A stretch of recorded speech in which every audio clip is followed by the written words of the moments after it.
নমস্কার দর্শক বন্ধুরা, আপনাদের সকলকে জানাই আমাদের এই চ্যানেলে আরও একবার সুস্বাগতম। বন্ধুরা, আজ আমরা এই ভিডিওর মাধ্যমে জেনে নেব বর্ষ 2024-এর ফলহারিণী কালী পূজার দিন মাকে কোন বিশেষ ফল নিবেদনের মাধ্যমে আপনার মনের সমস্ত অভীষ্ট ইচ্ছার পূরণ হবে এবং মা ফলহারিণী দেবী আপনার প্রতি প্রসন্ন হবেন।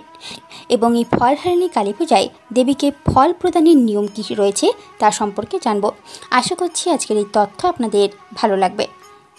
বন্ধুরা, মানা হয় ফলহারিণী কালী পূজা তিথিতে নির্দিষ্ট পন্থায় এবং মনের ব্যাকুলতায় চাইতে পারলে অপ্রাপ্তি কিচ্ছু থাকে না। মা কালী বিভিন্ন তিথিতে বিভিন্ন রূপে পূজিত হন। তার মধ্যে জ্যৈষ্ঠ মাসের অমাবস্যা তিথিতে মা ফলহারিণী পূজা সবচেয়ে বেশি তাৎপর্যপূর্ণ। মা কালী হলেন ফলদাত্রী। কর্মফল অনুযায়ী তিনি ফল প্রদান করেন। ফলহারিণী কালী পূজা হচ্ছে ফল প্রাপ্তির বিশেষ তিথি। কর্মফলকে ধারণ করেন মা কালী এবং ফলও তিনি দিয়ে থাকেন। মাতৃশক্তিরূপী কালী দুঃখ, কষ্ট, অনীহা, গ্রহদোষ সমস্ত কিছু থেকে মুক্তি দেন। এই ফলহারিণী তিথি বা অমাবস্যা তিথি তার মধ্যে অন্যতম।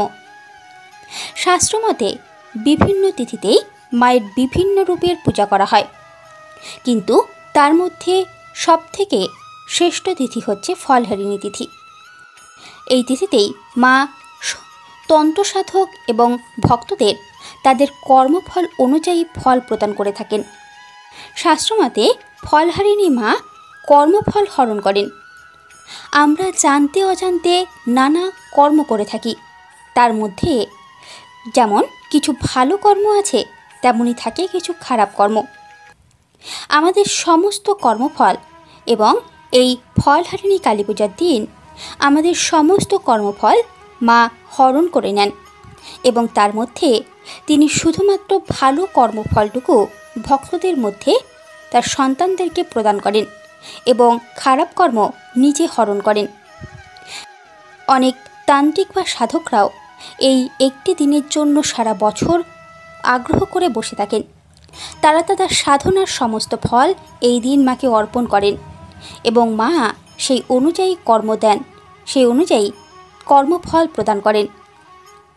এই তিথিতে মা কালী কাউকে খালি হাতে ফেরায় না, তাই সাধক ভক্তরা অধীর অপেক্ষায় বসে থাকেন।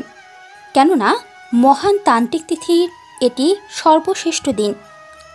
মা কালী হলেন তন্ত্রের দেবী, তাই সমস্ত রকম গ্রহের দোষ খণ্ডন করতে হলে এই অধিষ্ঠাত্রী দেবী তথা তন্ত্রের অধিষ্ঠাত্রী দেবী মহাকালী রূপী ফলহারিণী দেবীর পূজা অত্যন্তই মহত্বপূর্ণ। এই তিথিতে করা যে কোনো কাজ বিফলে যায় না। তাই এই দিনটিতে আমাদের সকলেরই উচিত বিশেষ শ্রদ্ধা, ভক্তি এবং নিয়ম মেনে পালন করবার। এবং যারা মায়ের পরম ভক্ত এবং মা কালীর পূজা করতে চান তারা অবশ্যই এই ফলহারিণী অমাবস্যার দিন মায়ের পূজা করুন এবং চেষ্টা করবেন এই দিন উপবাস থাকবার। এবং সেটি যদি সম্ভব না হয় সেক্ষেত্রে আপনি ফল আহার করতে পারেন, না হলে সাত্ত্বিক বা নিরামিষ আহার গ্রহণ করতে পারেন। এবং ফলহারিণী অমাবস্যার দিন সূর্যাস্ত হবার পর অর্থাৎ সন্ধ্যাবেলায় কিছু উপাচার রয়েছে সেটি করতে পারেন। সন্ধ্যাবেলায় মায়ের পূজা করুন এবং তাকে ফল প্রদান করুন। তার কিছু বিশেষ নিয়ম রয়েছে। ফলহারিণী কালী পূজায় জ্যৈষ্ঠ মাসের বা মরশুমের বিভিন্ন ফল মাকে প্রদান করা হয়। মানা হয় এই ফল প্রদানের মাধ্যমে ব্যক্তি তার কর্মফল মায়ের চরণে অর্পিত করেন এবং মা সেটি গ্রহণ করে নেন এবং তার শুভ কর্মের ফল তাকে প্রদান করে। তাই জ্যৈষ্ঠ মাসের মরশুমের উৎপাদিত ফলের মধ্যে অন্তত 3টি ফল কিনে আনবেন এবং খেয়াল রাখবেন ফলগুলি যাতে টক না হয়। তারপর একটি পিতলের থালা নেবেন, একটি পিতলের প্রদীপ, ঘি, পোলতে হিসেবে কিন্তু এই দিন লাল পোলতে লাগবে।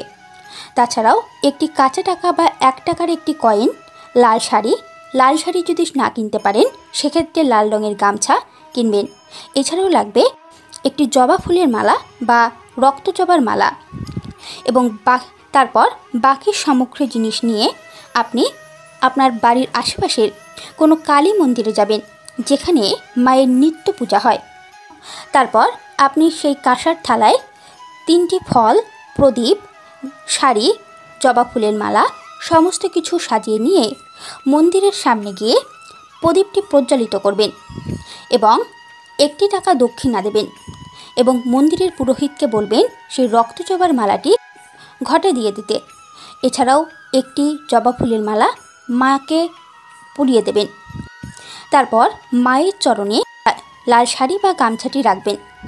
তারপর আপনি আপনার মনের প্রার্থনা যা আছে সেটিকে বলে 3টি ফল, যে 3টি ফল আপনি নিয়ে গেছিলেন, সেগুলি মায়ের চরণে নিবেদন করবেন। তারপরে প্রদীপ দীপ জ্বালিয়ে মায়ের আরতি করে তারপর প্রণাম জানান এবং প্রতিজ্ঞা করুন মায়ের চরণে যে 3টি ফল আপনি নিবেদন করেছেন সেই 3টি ফল যতদিন না আপনার মনস্কামনা পূরণ হচ্ছে ততদিন অবধি ওই 3টি ফলের কোনোটি আপনি গ্রহণ করবেন না।